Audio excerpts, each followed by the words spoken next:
Here now, Peter Hyman, formerly of Tony Blair's Number 10, Ollie Grender, the woman who plugged Vince Cable into the grid, and the sage of Pinner, Danny Finkelstein. Now, your choice was rather mute. Ed Milleband's moment of victory. It was the moment when I think even Ed Milleband realised that the wrong Milleband had been picked as Labour leader.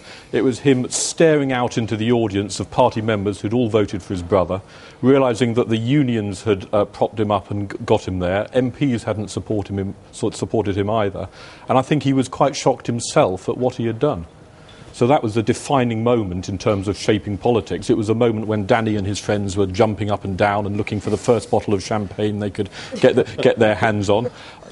And it will shape politics for the next 2 or 3 years. It was a disaster in your view. And a catastrophic mistake.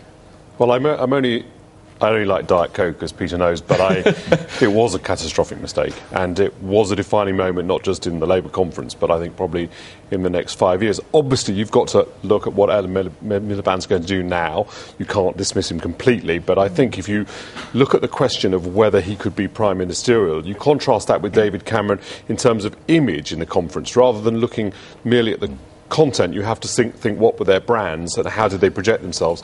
And you can see the Conservatives now, for all the disadvantages they're going to have, do have that as a big advantage.